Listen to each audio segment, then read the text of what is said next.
Mbaga y'Imana, usibye urukundo nta kindi gisobanuro dushobora guha ibi tuzirikana kuri uyu mugoroba, kuri wa gatanu mutagatifu.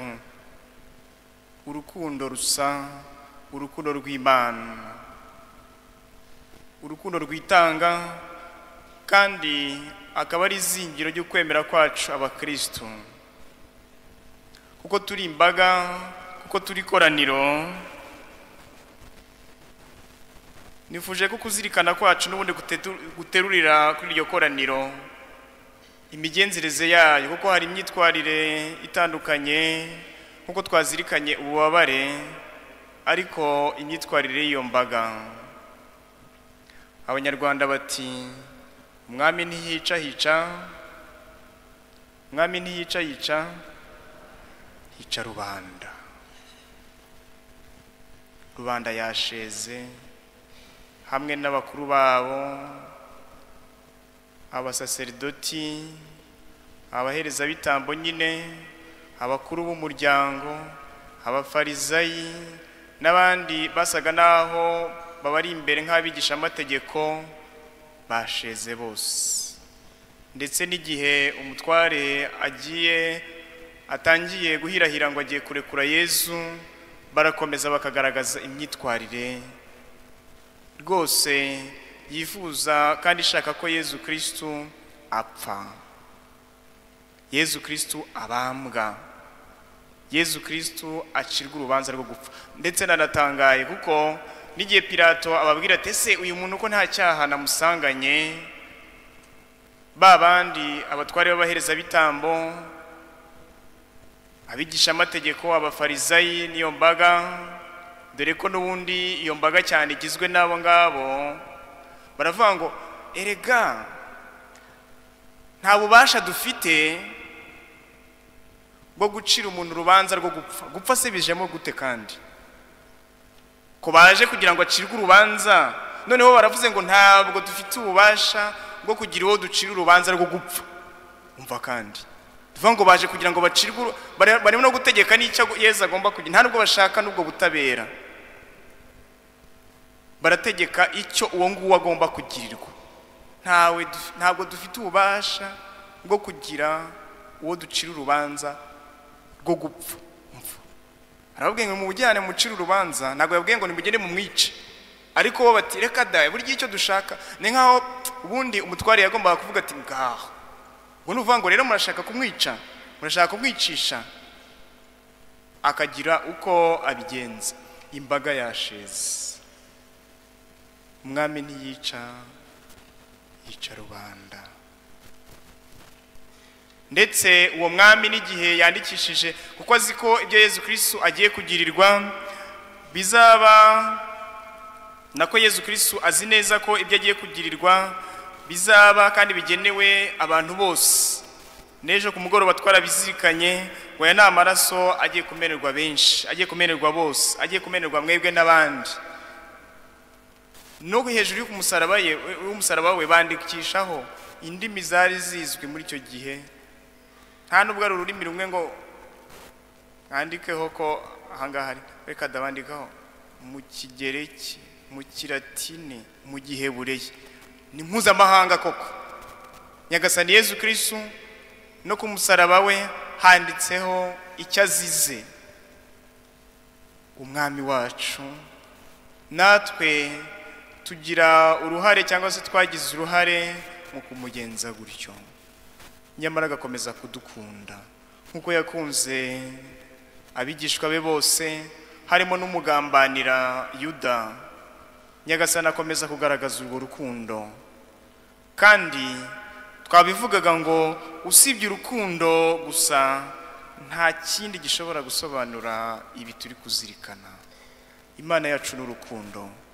Bakristo bavandimwe, twakurikiye Imana y'urukundo, twakurikiye urukundo ruduhamagarira no kurusubiza, kugira ngo imigenzereze yacu itaba nk'iyingiyi yo gutanga amaraso y'umuziranenge.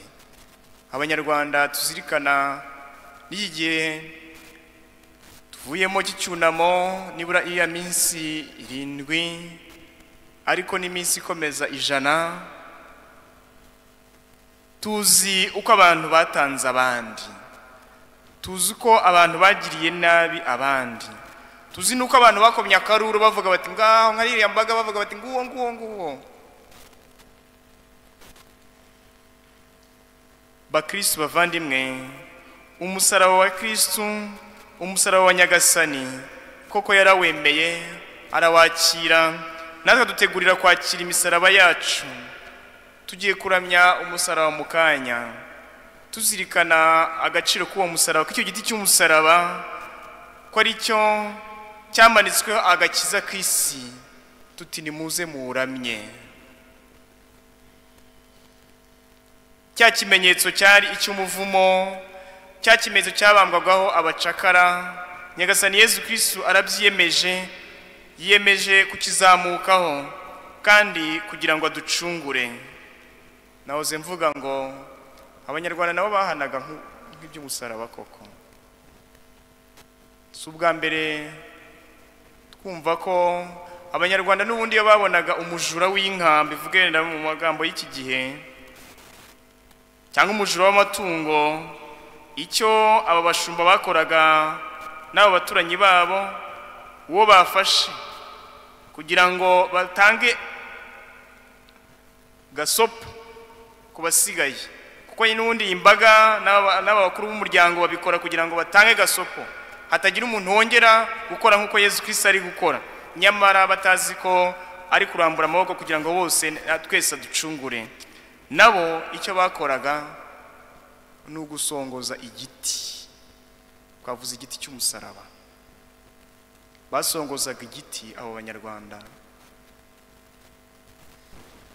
impande zombi, bakagishinga, uwo muntu bakamuzamura, bakamwicaza hahandi nanone naho hasongoje, bakamwicazaho neza kandi yambaye ubusa. Hakurikiragaho iki? Cyahitaga kizamuka nyine, kikazamura n'amara kikageza aho mu mutwe. Abanyarwanda tuzi guhana, nimugire ngo natwe icyo giti twaragihanishaga. Yezu Kristo yiyemeje kujya mu mwanya wacu, ndetse ubwo abangaba bavugaga bati iki kigenewe umucakara kandi kigenewe wivumbagatanyije mu bandi bacakara, kugira ngo dutange isomo n'abandi bacakara batazongera kwivumbagatanya. Ni nkaho Yezu Kristo yazanye imyivumbagatanyo kandi ari kwigisha urukundo, ari gukosora imyumvire yabo, ibyo bacuritse byose, maze bamugira umucakara kandi uhanwe bibi cyane. Koko bakristo bavandimwe, uwo musaraba mutagatifu, uwo musaraba tugiye kuramya, nkuko hari n'abagira bati murawusenga babicuritse cyangwa se babyitiranyije, turabizi neza ko nta rundi rwego twakuririraho kugira ngo tugere mu ijuru rurenze uwo musaraba. Twuririre kuri uwo musaraba wa Nyagasani Yezu Kristo, uwo musaraba twaje guha icyubahiro muri gitambo nako muri uyu muhimbazo, maze uyu muhimbazo w'ububabare bwa Nyagasani Yezu Kristo utume tuzamuka kuri izo ngazi zigize uwo musaraba, tujya gusingira Nyagasani Yezu Kristo we nyirikuzo, ugira ati igihe nzaba maze kwererezwa ijuru, nzareshya bose maze mbiyegereze. Arashaka twese kutubumbira hamwe, arashaka kubumbira hamwe abanyarwanda, ngo koko ni imibabaro yacu yari yikoreye, twabizirikanye mu isomo rya mbere ritari rigufi, ngo nyamara twebwe tukamubona nk'uwahawe igihano, cya gihano gisumbye ibindi cy'umucakara cyangwa se cy'umujura w'amatungo, uko abanyarwanda bo babigenzaga. Bakristo bavandimwe, twese tutahe twikomanga ku gituza tugira tuti imigirire ya rubanda, kuko umwami atica hica rubanda, ntiturangweho twebwe. ngo umwami ntiyica, yica rubanda. Maze twebwe nk'ikoraniro twiyemeze kwakira urwo rukundo rw'Imana kandi turusubize, bityo iyi pasika y'umwaka itubere pasika yo kugarukira Nyagasani, yo kongera kunezezwa n'uko umusaraba w'ikuzo tuwufiteho uruhare kandi uhabwa icyubahiro iwacu mu buzima bwacu, kuko umucunguzi wacu yabigennye atyo aca bugufi. Tukemera rero no kwegera abo baciye bugufi, kandi ubanza ari bo twumvisha cyane uko Imana iteye. Aho nsoreza, muzi ko mu gihe cy'igisibo dusura abarwayi, umurwayi nasorejeho muri iyi minsi ati maze rero padiri, ubu ndababaye pe, ndababaye cyane, ndetse nta nubwo ushobora kumva, sinzi niba hari n'undi muntu ku isi ubabara nkanjye, ariko icyo ububabare murimo bwanyumvishije cyangwa se butuma numva mu bukristo kirakomeye. N'igihe ubishoboye uzajya ubwira bagenzi banjye baba bababaye n'abatababaye nkanjye, kugira ngo babyumve. Nize ko igihe tubona Yezu Kristo aciye bugufi, igihe dukurikiye Yezu Kristo uca bugufi kugira ngo aducungure, aribwo bwonyine tubona ko wa musaraba ugira igisobanuro muri twebwe, ariko kandi tukanabona ko n'abo bantu baciye bugufi bakwiye kugira umwanya ukomeye mu buzima bwacu. Mu byo ndwaye harimo no kubura impyiko zanjye zifite ikibazo, ariko rero mu bantu bakomeye bose twari dusanzwe tugendana, bafite inzu zigeretse nk'izanjye, amagorofa nk'iyi ngiyi yanjye, abo nagejejeho ikibazo bose baravuze bati reka ibintu by'impyiko ntiwazirushye baza no kudupima. Ariko abazaga gusabiriza mu rugo, abo nacagaho sinanabaramutse, abakoraga mu busitani bwanjye, abo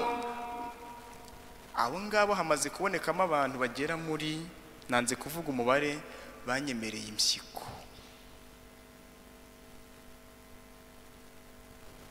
Maze rero ujye ubwira abameze nkanjye cyangwa se abatari bamera nkanjye ko guha agaciro abo baciye bugufi nk'uko Yezu yabigenje ari byo bituma wumva ubukristo icyo ari cyo, bituma wumva Kristo uwo ari we.